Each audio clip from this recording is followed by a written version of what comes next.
Imagine it as February in Scandinavia. Not February the way you know it. Not a cold commute, not a drafty window you keep meaning to fix. This is a February that wants to kill you. A darkness that lasts 18 hours. A wind that comes off the North Sea carrying nothing but centuries of ice. The temperature has dropped below -20 and it has not budged in 3 weeks. You have no furnace, no gas line, no electric baseboard heater humming in the corner, no thermostat on the wall, no app on your phone to check whether the heat came on. You have timber, you have stone, you have animal fat, you have fire. And somehow, for nearly 1,000 years, that was enough. This is the story of Viking home heating, not a survival hack, not a TikTok life tip. This is the story of an entire civilization that engineered warmth out of almost nothing and built a system so precise, so deeply understood, that it held together entire communities through the most brutal winters on Earth. It is a story about fire, about stone, about the human body, about the genius hidden inside simplicity, and about what happens when the simplest systems carry the weight of everything. To understand how Vikings heated their homes, you first have to understand what a Viking home actually was. Forget the dramatic movies. Forget the great mead halls lit with 100 torches. The home where most Norse people lived, the home where they were born, grew old and died, was called a longhouse, and the name describes it exactly. A single long rectangular structure, sometimes 15 meters, sometimes 40, depending on the wealth and status of the family inside. Walls made of wood, wattle, or stone, depending on where in the Norse world you happen to live. A roof of turf, thick compressed earth, that sat heavy and deliberate over the whole structure like a lid. That turf roof was not decorative, it was engineering.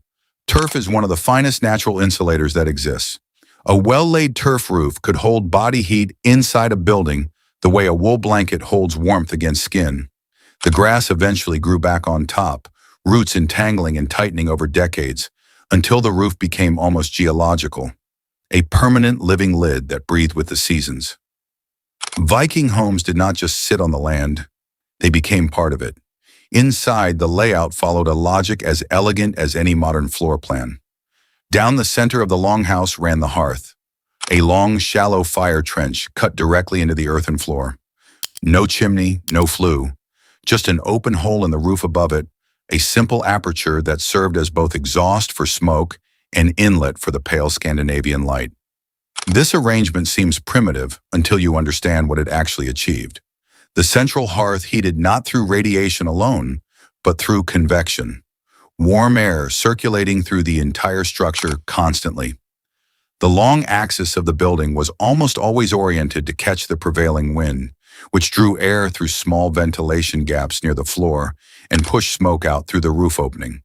The building, in effect, breathed. It inhaled cold air at the bottom, warmed it over the fire, and exhaled smoke at the crown. The inhabitants lived inside a designed thermal current. Along both walls of the longhouse ran raised wooden platforms. These were the sleeping benches, the eating benches, the living benches. Their elevation mattered. Cold air is heavy and sinks. Warm air rises. By raising the sleeping level even half a meter above the earthen floor, Norse architects placed their inhabitants inside the warmest thermal band in the building. Every night, an entire family climbed up out of the cold and into the warmth. The walls themselves were often lined with animal skins and woven wool hangings. Not for decoration, though they were beautiful, but to capture the radiant heat from the fire and prevent it from bleeding through the timber into the frozen ground outside. The furniture was minimal, and for the same reason. Every object inside a longhouse had a thermal logic, and at the center of it all, the fire. Not a roaring fire, not a dramatic bonfire. The Norse hearth fire burned low and constant, fed with a specific understanding of what wood did, what. Hardwoods like oak burned slow and hot, and were banked at night to hold coals through the dark hours. Softwoods like pine burned fast and bright, and were used when you needed quick warmth in the morning. Peat, cut from the bogs that covered much of coastal Scandinavia, burned slower than wood and with a low acrid heat that lasted for hours. Managing the fire was not a chore, it was a skill. It was, in many families, the mother's domain, passed from generation to generation with the same seriousness we now reserve for medical knowledge. There was a word in Old Norse, eldarar, fire, but it carried a weight that our word does not. Fire was not a utility. It was not something you switched on. Fire was a living presence inside the longhouse. Something you tended, something that could die, something whose death in deep winter was not inconvenient but catastrophic. This is the world in equilibrium. This is the world working exactly as designed, and it is beautiful. But there is more to this system than the longhouse alone. Because warmth in the Norse world was never just one building's problem, it was a community's problem. And the Norse solved it the way they solved most things, through radical, unsentimental practicality. In many Norse farmsteads, the longhouse was connected directly to the byres, the barns where the cattle, sheep, and goats spent the winter. This was not a mistake of planning, it was the plan. Livestock generate enormous amounts of body heat. A single cow radiates heat equivalent to a small space heater, continuously, simply by existing. 20 cows in a connected barn were a furnace. The smell was real. The warmth was realer. The animals needed the shelter. The humans needed the heat. The arrangement cost nothing beyond the architecture of proximity, and it produced a closed thermal loop that sustained both populations through February, through March, into the slow, desperate gray of late Scandinavian spring. Beyond the byre, the Norse built what we might call a bathhouse, small stone structures heated by pouring water over fire-warm rocks, producing clouds of steam that could raise a frozen body's core temperature in minutes. This was not merely hygiene, this was medicine. A person coming in from the fields with the early stages of hypothermia, shaking, confused, pale, was not taken to bed. They were taken to the bathhouse. Steam was emergency care. This concept, the steam bath, moved with Norse culture wherever it settled. You find versions of it in Finland, in Iceland, in the Norse settlements of the British Isles.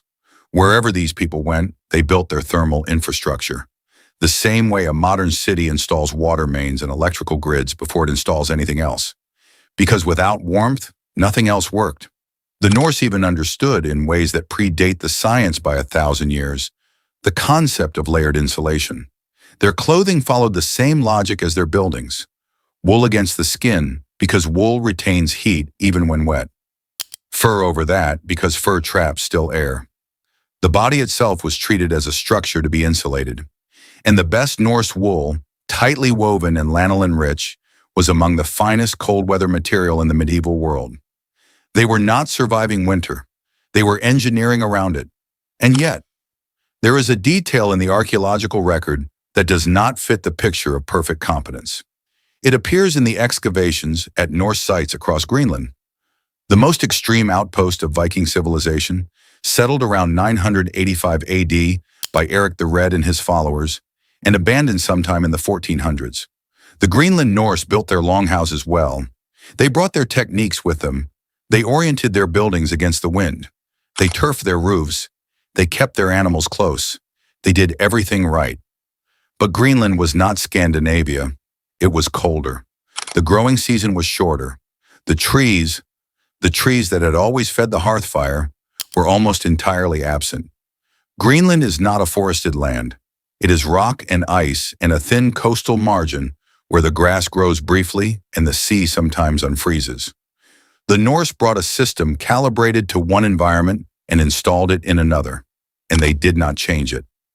Visual, wind-scoured Greenland plateau.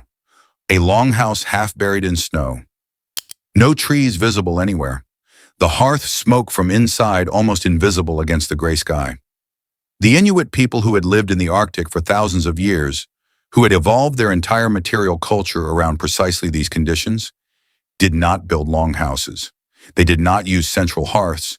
They built small, low-dome structures that minimized the surface area exposed to cold. They burned sea mammal fat in stone lamps that produced a steady, efficient, odorless heat. They wore clothing engineered to trap body heat with a precision that no Norse wool could match. They understood that in a world without wood, fire itself had to be rethought from the ground up. The Norse and the Inuit lived in overlapping geography for 400 years. They never adopted each other's technology. The Norse records describe the Inuit, whom they called Skraelings, with contempt and fear. The Inuit, who left records in memory and oral tradition, described the Norse as strange people who kept dying. They were both correct. By the mid-1400s, the Greenland Norse colony, once a community of several thousand people, with churches, farms, a bishop, trade connections to Europe, was gone.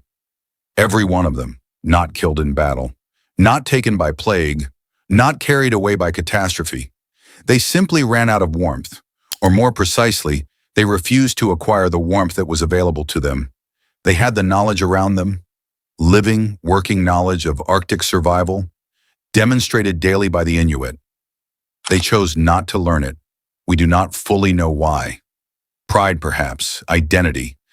The sense that to adopt Inuit methods was to become something other than Norse, to become lesser. It is possible that in the final winters, as the cattle died and the wood ran out and the longhouses grew cold, some of them finally made fire the Inuit way. Small, contained, efficient. We will never know. The archaeology gives us collapsed walls and empty hearths and bones that show signs of malnutrition. It gives us a civilization that chose its identity over its survival. The Viking heating system was not a primitive thing. It was not a curiosity from a simpler time. It was a precise, layered, community-scale response to one of the most hostile living environments human beings have ever voluntarily inhabited. It worked for centuries. In its correct environment, with its correct inputs, it was nearly perfect. What destroyed it, in Greenland at least, was not the cold. Cold was the original problem, and the Norse had solved it.